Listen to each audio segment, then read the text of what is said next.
Hi, everybody. Thank you for tuning into the Scene Snobs Network. But I'm not here to talk to you about the Scene Snobs. I'm here to talk to you about Max and Jason, Three Geeks Podcast. You will probably tune into the Three Geeks Podcast and be like, 1, 2, 3. Okay, well, there's obviously more than 3. There's like 89 million of us. We started with 3. We're like gremlins. We just keep multiplying. Yeah, they fed us at midnight. They poured some water on us. And now it's like 78 geeks. But you can be a geek too. If you like comedy, which we sometimes do, if you like hearing about movies, TV shows, you like hearing hot takes from Max and John, you like hearing somebody who loves most things, but when I get mad about a show, it's pretty entertaining, I gotta say.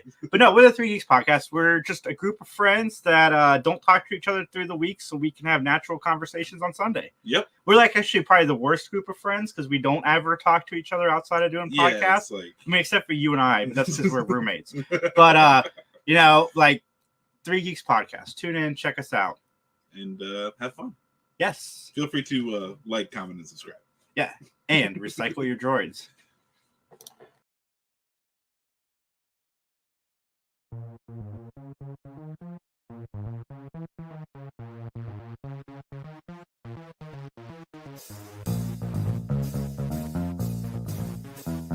Hey everyone, it's John Orlando from the PVD Cast, and I wanted to take a few moments of your time to let you know where you can find the PVD Cast. The online home of yours truly, PVDcast.com, is a great place to go, but it's also available through all the major podcasting platforms like Apple Podcasts, Stitcher Radio, Spotify, etc. There's also live broadcasts of the PVD Cast every single week. Mondays 8 p.m. Eastern through the Facebook page of the PVD Cast, and Tuesdays at 7:30 p.m. through the Scene Snobs Facebook page. And no matter how you listen, please make sure you rate, review, and subscribe. And with that, I will chat at each and every one of you later.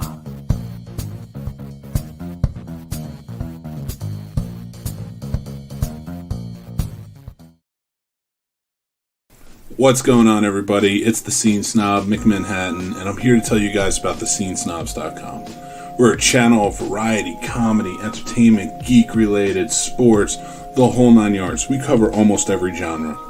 And we have so many great shows to choose from. We have shows like the Scene Snobs Podcast, BTB Podcast, The Guapo Show, the Sports Snobs Podcast, the PVD Cast, Jeff Dwoskin presents Crossing the Streams, the Three Geeks Podcast, the Fandom Effect. We probably have the only Matlock-based podcast called Matt Talk, and we're introducing new shows all the time. We have new shows coming up like the Ear Hustling Podcast, Carpool Shenanigans, and of course, From Some Nobodies, Twitching Upstream, and Talking Upstream. So come on, check out thescenesnobs.com, enjoy it, and please leave feedback. Like, follow, subscribe us, and just let us know what you think. We love to have all the interaction. So I, again, am the Scene Snob, Mick Manhattan. Check out thescenesnobs.com. You can follow us anywhere on social media at The Scene Snob, and we will talk to you guys soon. Take care.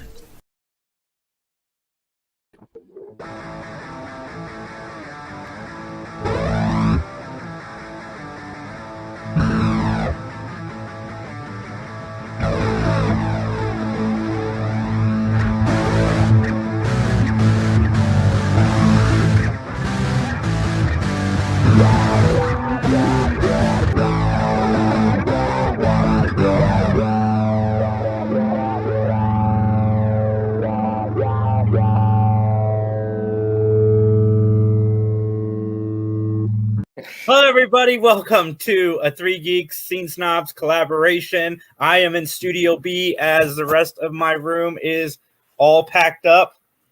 But, yeah, I had to get this camera just right because if I move it just a little bit, I look like super fat. So just put it right up there, and we're good. So, Blayne, you were saying that we're joined today by Blayne Weaver, the director of GetAWay. He also wrote American Pie, Girls Rules, and we're going to talk to him about all of that. But before we started recording, you mentioned Revenge of the Nerds. I see you have a lovely Revenge of the Nerds poster up. I have not seen that fine film in a very long time, but in my youth, Oh, in my youth, I watched that many, many times. Yeah, there's parts of the third act that don't hold up very well. Really? I mean, you could say that about pretty much every movie from my childhood. Oh, God, yeah. We didn't really believe in the third act in the 80s. Overrated. But we're here to talk about you, man. How you doing? Mick's been talking you up for weeks. Well, I pay him. That's why he charges you, Eddie. Yeah, I'm doing well. You know, it's like it seems like we've talked many times about being creative during COVID time, and you know how frustrating it can be and whatnot. But I've been working, which is great. I've been writing new things, which, you know, most of the pandemic has been incredibly frustrating. I just have not been able to wrap my head around anything creative. As much as I'm telling people, oh, you should really go and do something creative with this time, I'm like just staring at like the blank page, being frustrated. But work is happening now, and we're out. I moved to LA. 4 or 5 months ago now, and so my cat's jumping around. So sorry, my camera is being affected. But yeah, things are picking up, and I'm optimistic about the coming months. So I'm in a good place. How about you? Doing well, man. Me and Mick hooked up about a month ago, and we've been working together. And the creative energy the two of us have together has been phenomenal. That's awesome. I mean, especially right now, especially to be able to make stuff right now. I know that. Just getting a couple of pages of something new done is so satisfying, you know, and so I think that's great. Yeah, I always appreciate Blayne, because Blayne was there in the beginning when it was just me in front of a camera, and now like the Scene Snobs is like 19 shows, and like Blayne will always have a home here anytime he wants to promote or do anything. Thank you. Be careful, because I always want to promote, and we always will. Blayne, what was Scene Snobs like before Casey carried Mick on his back? You know, I don't even remember that far away. You know, it's so long ago. All I remember is, you know, good memories, good feelings. That's it. Yeah, it was a fun conversation, of course. But yeah, no, Blayne, you have come such a long way, even in the year, to go from, like we were talking about, cut to the chase at that point, because you were showing it off. Yep. Here in Winchester, and then, you know, with GetAWay out now, I luckily got to see it earlier last year in June at Dead Center Film Festival. Right. And then I've watched it a bunch of times since, and I own it now. Yes, yes, you do. And it was on my list of not just my top 20 movies of 2020, but my top 10 horror movies of 2020. So, you know, I hope to see more horror movies come from you. But what do you have in store for us? You've done so many great things, especially American Pie Girls Rule. You know, that was very well written. Absolutely. I've seen, honestly, when I went down to watch American Pie Girls Rules today, I was expecting the worst, because all of the other direct-to-DVD sequels have always focused on the raunch from the American Pie movies, and I feel like you captured the essence of the original film, which is the heart, the friendship, and, you know, you brought in, you know, some of the dirty jokes and so forth, but there was a real heart, and I really like that. I can't believe I'm blanking on her name, but the lady who played Stifler, I like that she wasn't doing a Sean William Scott impression the whole time, like in some of the previous direct-to-video sequels. No. Yeah, you know, I really lucked out in that entire experience, because the director, a guy named Mike Elliott, and I really have kind of a very healthy mutual respect for each other. So we would have these talks all the time about tone, you know, and, you know, sometimes I would be pulled into going raunchier and stuff, but then I would be able to pull back and say, you know, I don't know that that's really this movie. I think that's what people think this movie is. But when you watch the first one, there is definitely a skirting of a line that later on they really just jump right over. Does that make sense? Yeah. Of like, you know, you're going there with the essence of it, but it's really not what a lot of people think of when they think of American Pie. Does that make sense? Yeah. Mm-hmm. Yeah, I completely agree, and you did. You really captured, because again, even all the whole original series with the original cast, and I think it went on for 4 movies. I really enjoyed all of them, but they did have that heart, and it was more heart than raunch. It had that good balance, and Girls Rule definitely did.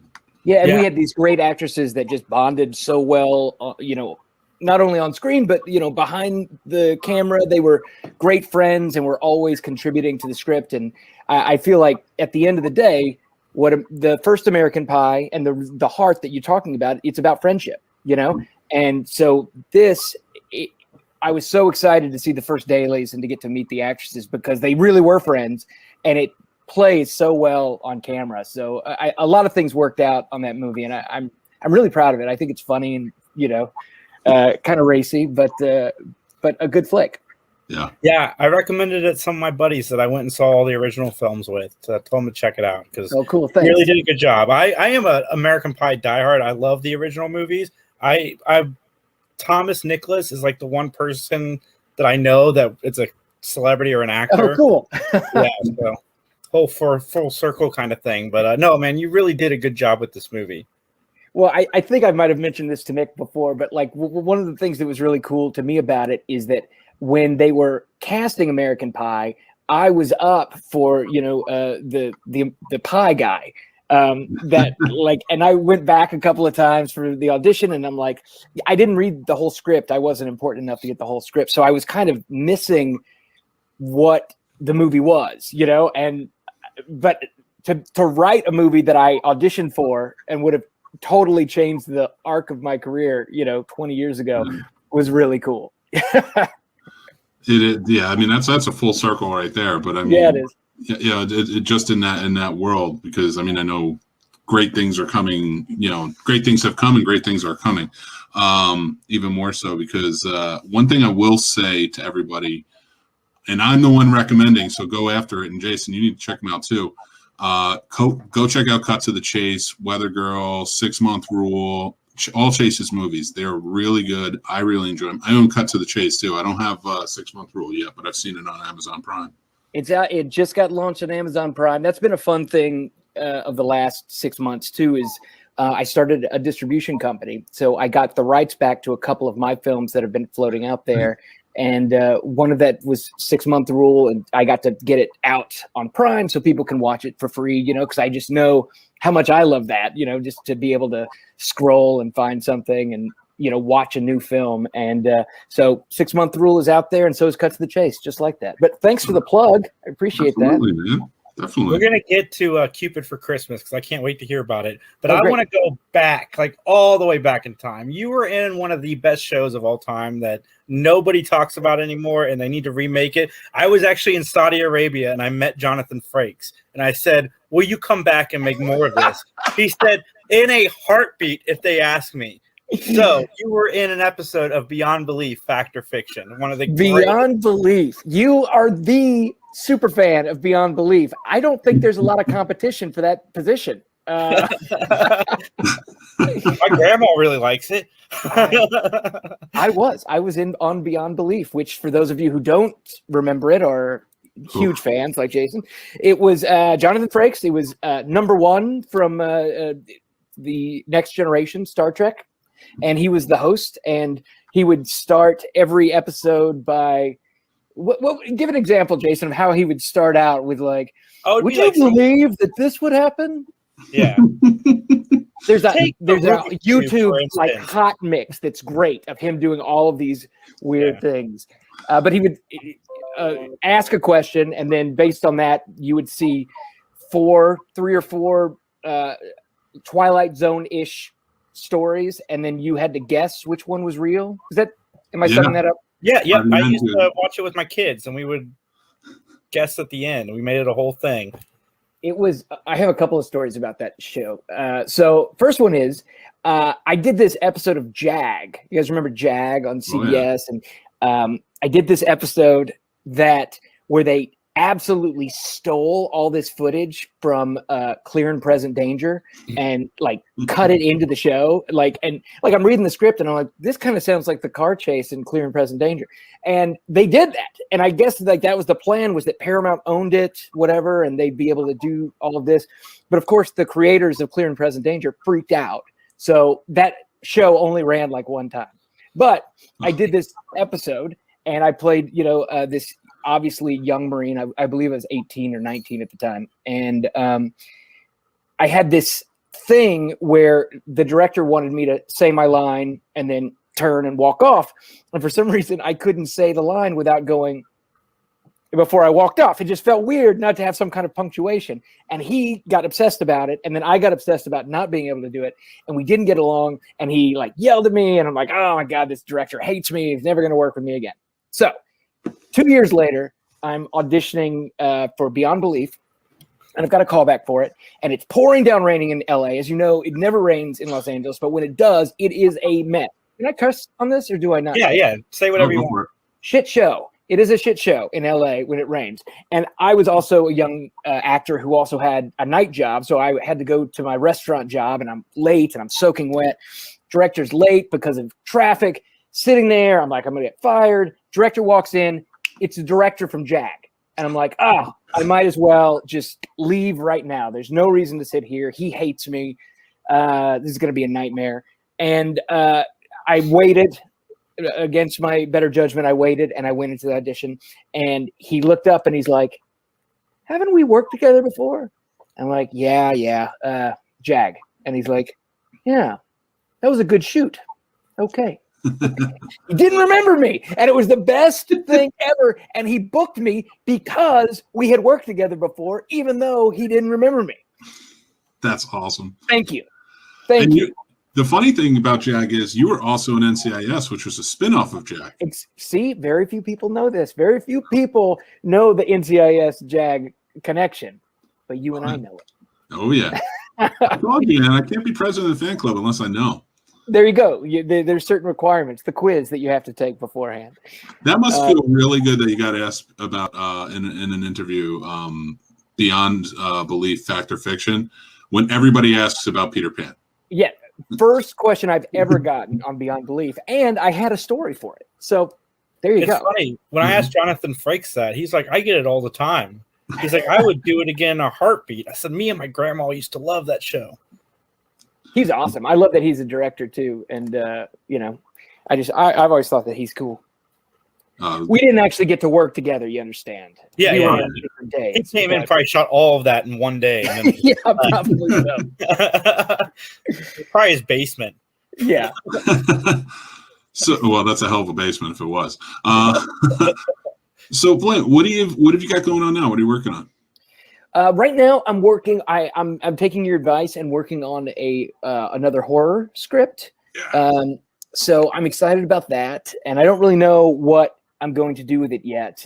Whether it's something that hopefully we could make sometime in the next 6 months or something, or if it's something that I try to sell. But it's pretty scary so far, and Walking Dead kind of things. I'm excited. So. Nice. But it's kind of new. So it's just about right now. It's about mashing genres and trying to figure out what it is and writing something that's fun. That gets me out of bed in the morning. I'm happy to hear that, man, and I hope you direct it too, because that would be awesome. I hope so too. That's the hope. But I'm working on that, and GetAWAY just came out, so we're still kind of doing a little press on that, and we've got all the other movies, as you mentioned, that are kind of rolling out, and basically just looking for the next gig.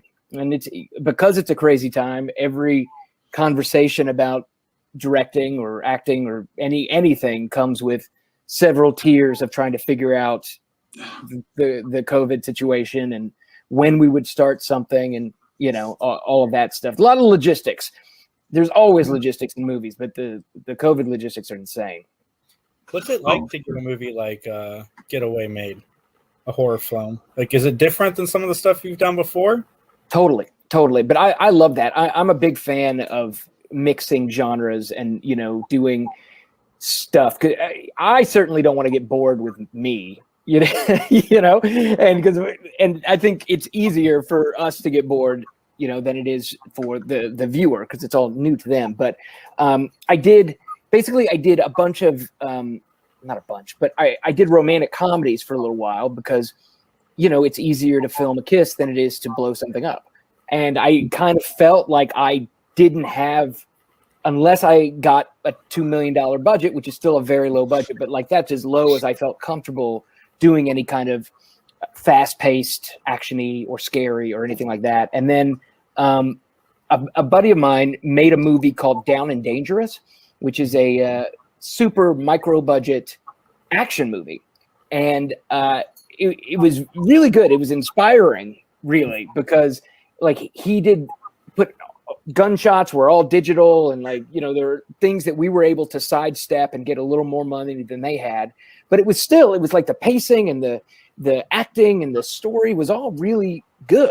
And I'm like, that's what I want to do. I want to see if I can do that. So Cut to the Chase was like more of an experiment, right? In order to see if I could make a suspense thriller, film noir style movie that's clever, with good performances, and see what we could do with the action. And I went in like not knowing, but knowing that anything that looked stupid, we would just cut out and we would just get the shot. And we kept getting really lucky with the people that we brought in. Like we brought in a stunt coordinator who plays one of the roles, and his job just kept getting bigger and bigger, and he was very enthusiastic and wanted to try things and brought in his buddies to assist. And all of a sudden we had these great stunts, and we, you know, had an armorer who's going to help us with like this one gun. And then he had all of these other guns with lots of, you know, he's got the safety certificate or whatever for the state of Louisiana. And suddenly we had this cache of weapons that we wrote into the script, and we just kept elevating. And after Cut to the Chase, I'm like, oh, I definitely want to make a horror film. I just knew that with everything that I learned on that set, that the sky is really the limit. If you get the right human beings there who have the knowledge, you know, then it's not about money. It's about knowledge. So getting to make a horror film has been like a childhood dream of mine, and it was awesome.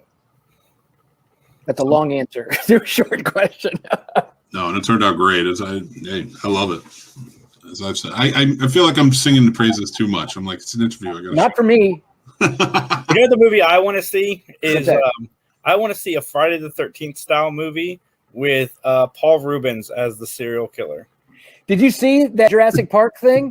That's the influence of my idea. I think he would be great in a slasher movie. The greatest thing I've seen in at least a month. I enjoyed that so much. It was so good. My fiance did not even crack a smile. I thought it was freaking hysterical. No, I support that. I support that. Maybe that's what I'll throw Paul Rubens into this thing that I'm working on now. But I would love to be able to shoot this in Virginia if I can pull it together in time. And yeah, so that's where we are. I'm basically talking about money and being able to get the thing financed with the COVID things, and like, yeah, but we have a very short amount of time if we want to do it, and if we want to involve the school, and will we be able to do it will we need additional money for testing and stuff, like if we shoot it in May, or, you know, like just trying to time it all out. But it's exciting. I like getting ramped up on a new project. You know, I will say with Cupid for Christmas, I want to ask, like I saw it, I watched, you know, your Instagram and followed along on social media as you were shooting that. You were very open with it, and you know, just the shoot going on and how safe you guys were doing it. What were some of the challenges going through, because you guys were pretty early on doing that? Yeah. So like you know, a lot of that is like following protocols that are still kind of being worked out. So for you, what were the biggest challenges that you saw on that set? I mean, I think you really put your finger on it. Like the hardest thing was that nobody knew what they didn't know yet. And when we started, you know, obviously it's a Screen Actors Guild movie. We have, you know, great actors that we brought out from LA, as well as mixing with local hires in Winchester. But our first conversation with the Screen Actors Guild was insane.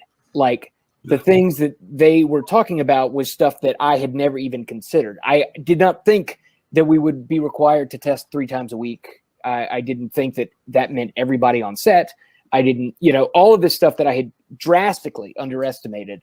And that was their new standard, but it wasn't officially a standard yet. And the other unions had not quite weighed in. And so every time we talked to somebody, we'd get kind of a different answer. So I thought that the movie was just going to, you know, rot on the vine, like that we weren't going to be able to move forward because the testing alone was an additional $30,000, on the budget. But they were able to. The Capital Arts, the production company, was motivated, and they spent the money. We found a lab that was about 2 hours away from campus, and we hired someone to literally drive the tests over there 3 times a week so that we could have a turnaround of 24 hours. The hardest thing as far as implementing was staying 6 feet apart.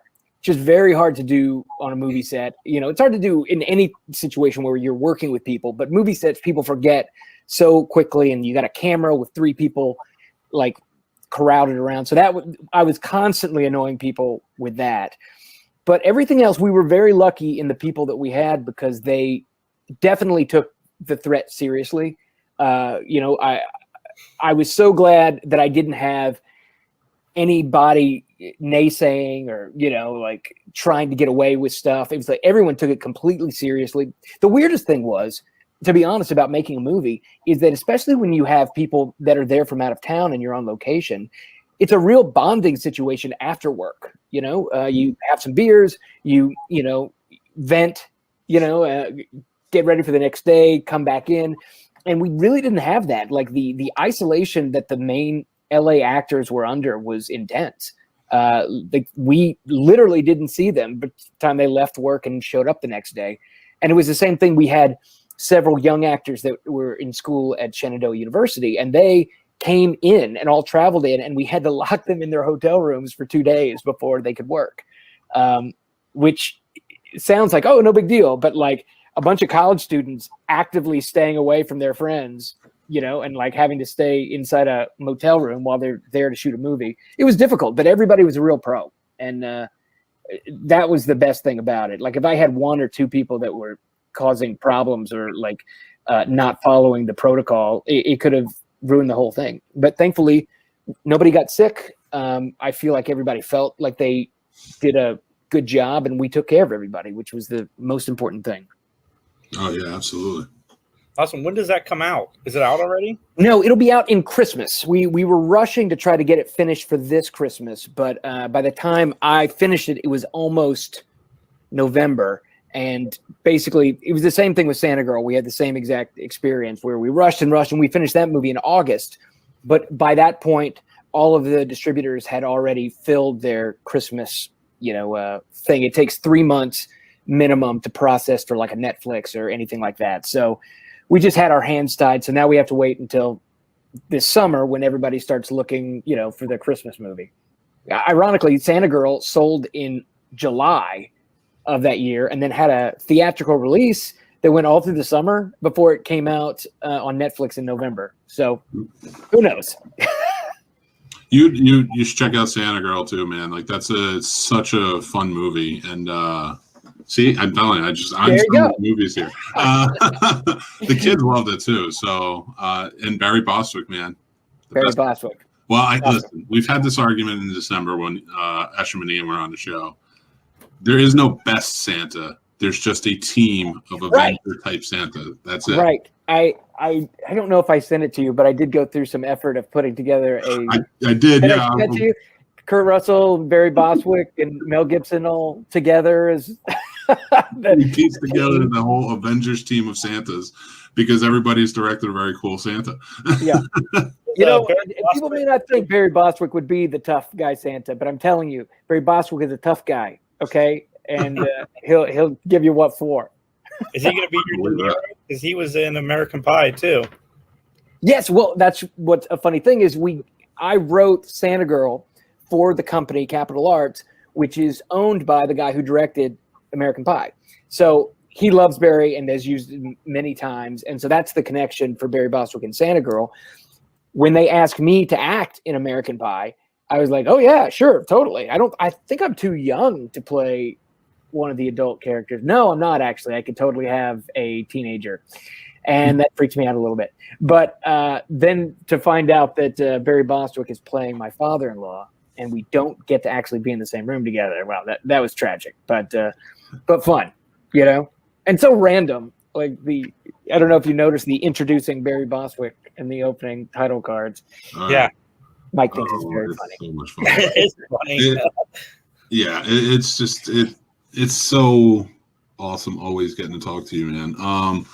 So I am very excited. I know that we've talked about it in the past. I am working it out now, but Pretty in Pink is still on the table. Oh, great. I wanted to keep you up to date on that. I think I'm going to try and turn it into a charity to help small businesses in Winchester. Fun. Yeah, well, I'm sure they could use it. Yeah, I'm actually going to be back in a couple of weeks in Virginia. So if you're around. Oh, yeah, man. I'm always here. Still in isolation from like last March. Perfect. I don't go anywhere. Oh, nice.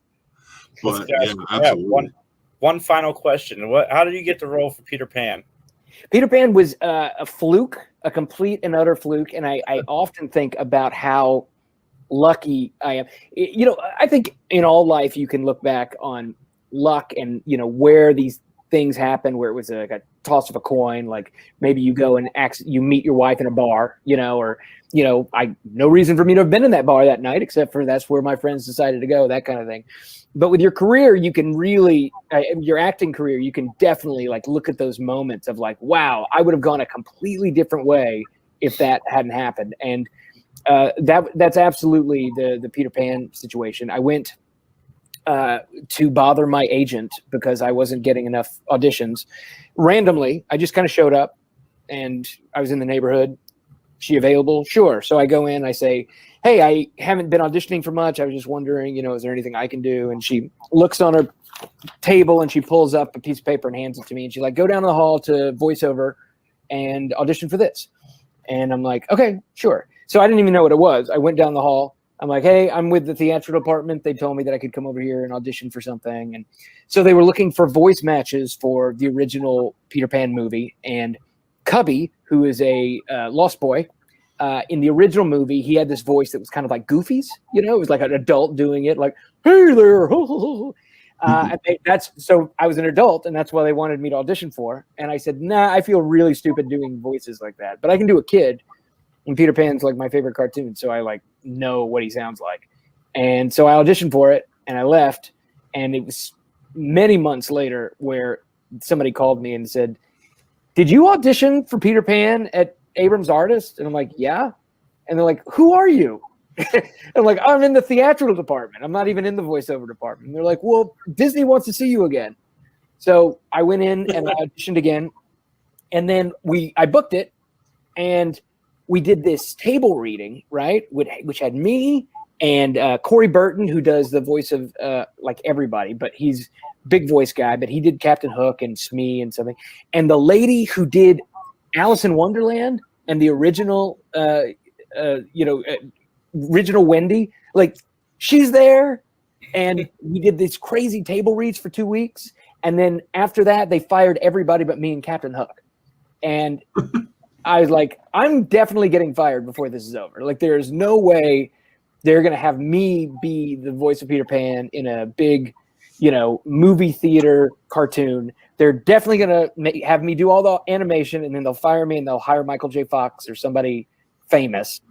And then I'll be like, oh, I was almost that guy. And I didn't believe it until I actually saw the trailer. And I'm like, well, that's me. So I guess I'm Peter Pan. And I have been ever since. So a great opportunity. The whole reason I'm a director is because of the money I made doing Peter Pan. I bought a house and I sold the house to finance my first directing thing. So nice. It is funny to try to imagine what my life would be if I hadn't have had that gig, Yeah, they kept bringing you back. Yeah, thankfully. They're awesome.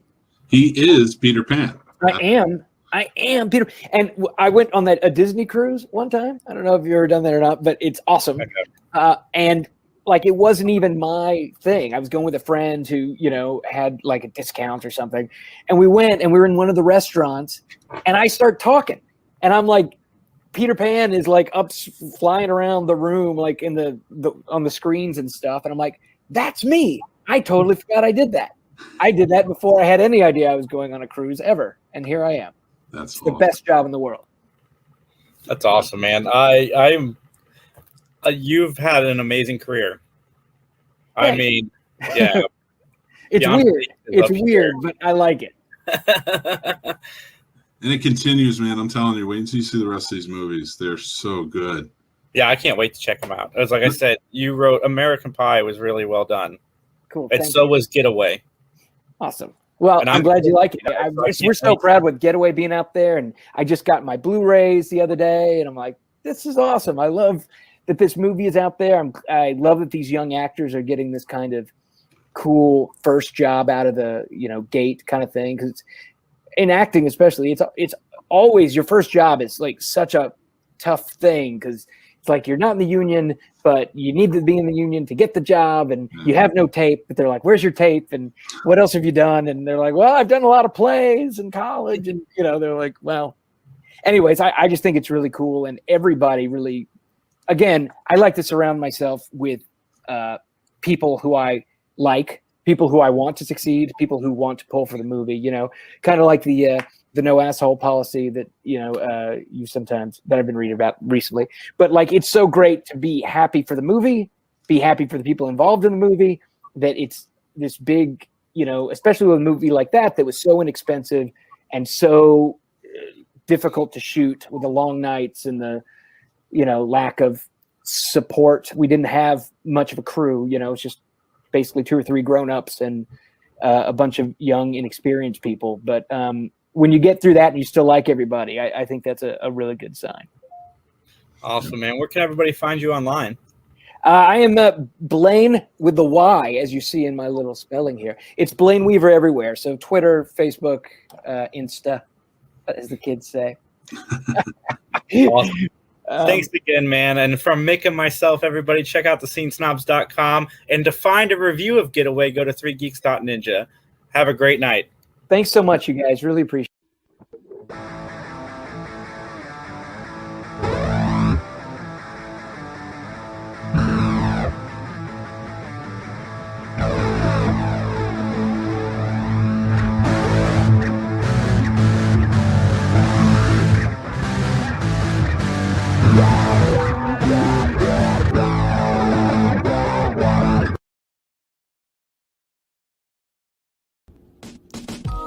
And that's our show, everybody. Thanks for listening. I am Mick Manhattan, the Scene Snob. We always appreciate you guys tuning in and commenting along and everything else. Go check out this show or any of our other shows on thescenesnobs.com. Thescenesnobs.com. We love you. You guys are awesome. And if you would like, follow and subscribe to our social media. That really helps us go a long way. And please spread the word. Tell your friends. Have them come in. We love feedback and everything else. So everybody, you have a great day. Again, thanks for listening. Thescenesnobs.com. Take care, and I'll talk to you soon. Bye.